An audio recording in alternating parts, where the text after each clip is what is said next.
Husband Dilip Kumar স্যারের সাথে একসাথে বিজনেস করছি, আজকে উনি আসতে পারেনি, বাট ওনার জন্য একটা big platform.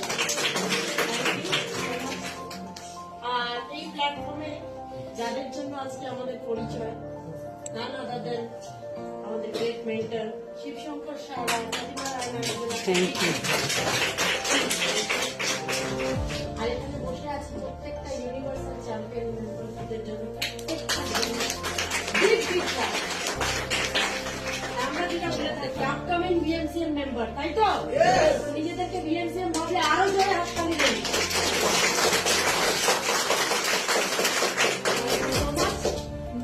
Prestige management, Prestige platform যেটা বলে গেলেন তিনজন ইয়াং আজকের দিনে বলে গেলেন এই প্ল্যাটফর্মটাই হচ্ছে সব থেকে বড়, তাই তো? এই প্ল্যাটফর্মটাই যদি না হতো আমাদের পরিচয় হতো অ্যাজ এ প্রেস্টিজে, আমরা কি স্বপ্নগুলো দেখতে পারতাম? পারতাম না। এই স্বপ্ন দেখানোটা শিখিয়েছেই তো মিস্টার প্রথম আলী স্যারের এই প্রেস্টিজ প্ল্যাটফর্ম। Yes. তো প্রেস্টিজ ম্যানেজমেন্টের জন্য একটা বিগ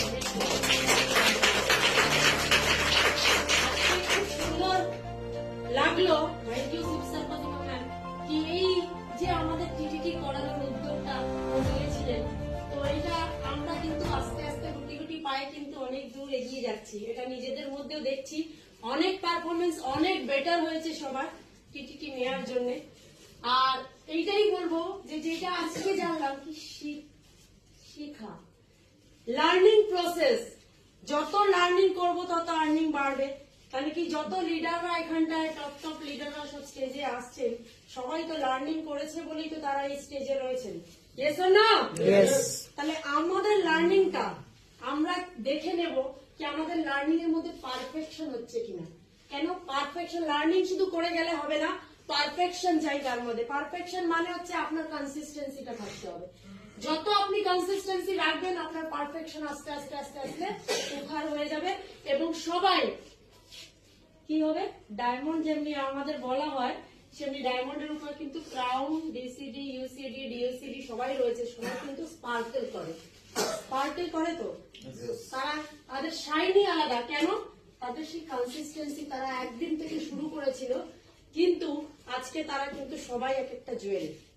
তো জুয়েল কি করে তৈরি হয়? আপনাদের নিজেদের লার্নিং প্রসেসটাকে কনসিস্টেন্সি ভাবে রাখতে হবে এবং সব থেকে আগে বুঝতে হবে আমাদের ডিউটিটা কি, আমাদের কাজটা কি। আগে আমি কাউকে বলছি তাহলে আমি কি করছি সেটা আগে দেখে নিতে হবে। অনেকজন আছে টিমকে বলতে থাকে কি করো করো করো, কিন্তু নিজে কি করি সেই কাজটা প্রত্যেকদিন আজও পর্যন্ত প্ল্যান শো লিখি, কিন্তু সবাই কি করে সেটা? প্ল্যান শো লিখছেন যতবার ততবার স্যার কেন এই প্ল্যান শোটা করাচ্ছেন?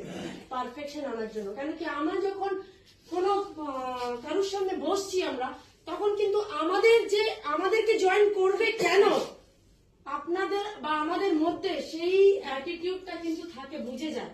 যে সামনে জয়েন করে বলে না কি অনেক প্রোগ্রাম করেছি কিন্তু জয়েন করেনি কেন?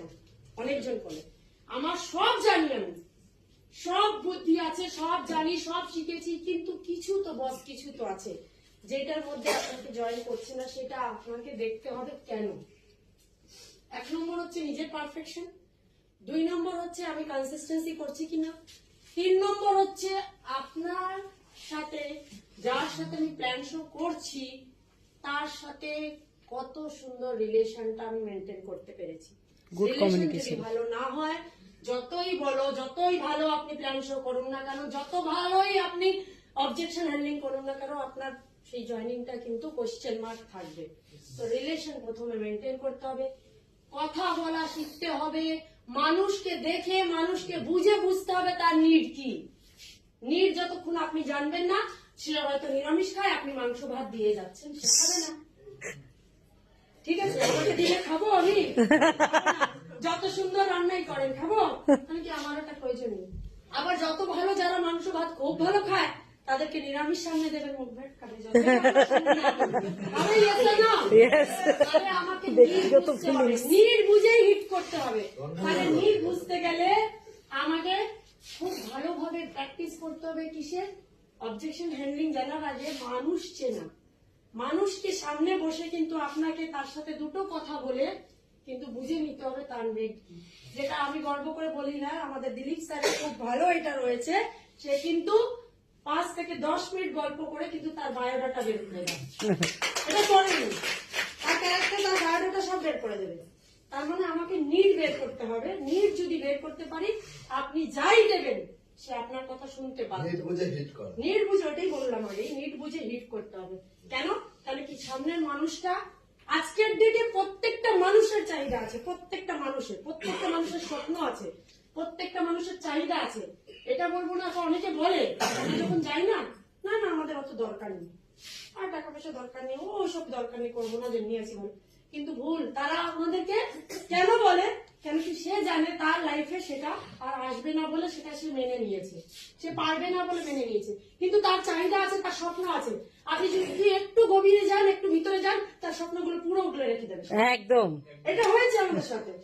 বলছে না না না না, হবে না। যেদিন যখন বুঝছে 15 মিনিট 20 মিনিট গল্প করার পরে তার পুরো খিদে, তার দুঃখ জ্বালা সব সে শুনে খুলে রেখে দিয়েছে। তারপরে সে যা বলছে তাই শুনবে। আমাদের মতন, আমাদের থেকে আর বেশি তার কোন নিয়ারেস্ট আত্মীয়ই নেই, এরকম হয়ে গেছে। কি সে মনের কথা বুঝেছে বলে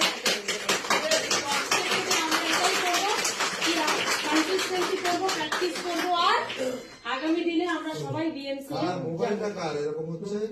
ওকে, থ্যাংক ইউ সো মাচ। জোর জোর হাততালি হবে সন্তু স্যারের জন্য। আর এই ভিডিও যদি আপনার ভালো লাগে তাহলে অনেক অনেক শেয়ার করুন। আর আপনি যদি নতুন হন তাহলে অবশ্যই সাবস্ক্রাইব করে রাখুন। যখনই নতুন ভিডিও আমি আপলোড করব আপনার কাছে সবার আগে পৌঁছে যাবে। Thank you very much. Wish you wealth. ভালো থাকবেন।